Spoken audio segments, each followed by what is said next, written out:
squishymonster.com, and I just made these stuffed salted caramel cookies for my friends and they went nuts over them, so I wanted to share them with you guys.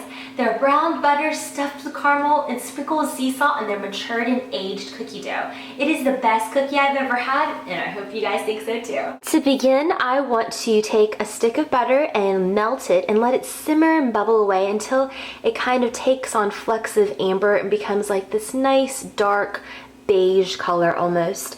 And this will lend an incredible complexity to these cookies, believe it or not. And I've been doing this for years for ravioli, and just doing some brown butter with some nuts and some sage and pouring it over some ravioli. It's delicious there, and it's going to be incredible here too.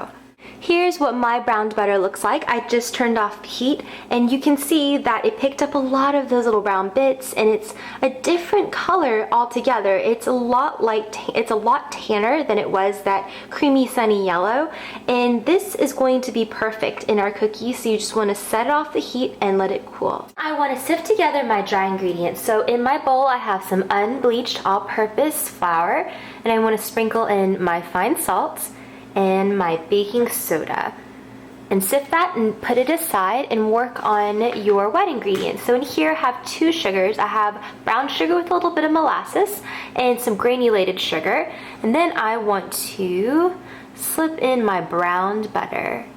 It's cooled at this point, so you can work with it just like that, and I want to blend those 2 together.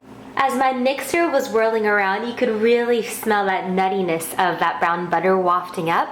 So after that's well blended, you want to tip in a little bit of vanilla, and now you can cream in your eggs as well. Now we can begin sprinkling in our dry ingredients. Again, that was the baking soda, the unbleached flour, and a little bit of salt. And just start mixing those 2 together. Finally, you want to clatter in your chips, and I'm using bittersweet chocolate, but you can use whatever you'd like.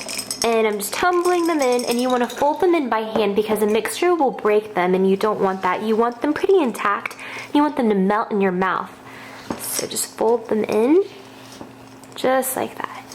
This next step is going to sound like nuts, but I promise you it'll be well worth the wait. So I'm going to cover my cookie dough in plastic and pop it into the refrigerator for up to 3 days, as long as you can help it at least for 24 hours, I would recommend, because as you age that cookie dough, the flavor is going to intensify. Everything is going to get to know each other. The texture of the cookie is going to be so much more mature and so much more delicious.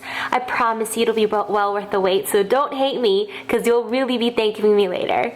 I allowed my chilled cookie dough to come to room temperature about 15-20 minutes ago, so it's been a few days now, and I just want to roll into little balls, and I want to make 2 balls to come together because I'm going to squish in a chocolate covered caramel.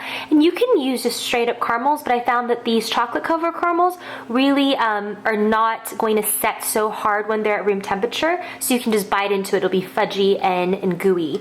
So just continue making balls, and I'll show you exactly how I nestle each one of these candies in. I'll show you how I do these. So I pick up a cookie dough ball, and I smudge in a piece of candy just in the center like that, and use the palms of your hand, and then take another one and just wrap it, just smush it down, and just kind of free form another larger cookie dough ball, just like that, and that one's one. So these cookie dough balls are mates for life. The last step to these cookies while my oven is preheating is to sprinkle them with a little bit of salt. And if you have fleur de sel on deck, that's fantastic, and that would be perfect for this. But it's a little too rich for my taste, and I really try to save it for special occasions, for when I have family over or it's the holidays. So for this, I'm using sea salt, and I'm just going to sprinkle the tops with just a hit of sea salt, which is going to help balance out the sweetness of the cookie. It does incredible things. So with the multi-layered effect of these cookies, they're phenomenal. So I'm gonna bake them off, and I'll show you exactly how they look when they come out. My cookies have been cooling for a moment, so I wanted to cut into them to show you what they look like in the center.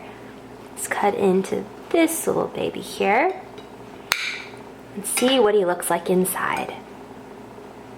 Oh, and look at that. That is perfect. That hot, gooey caramel just oozing out. I can't wait to dig into these.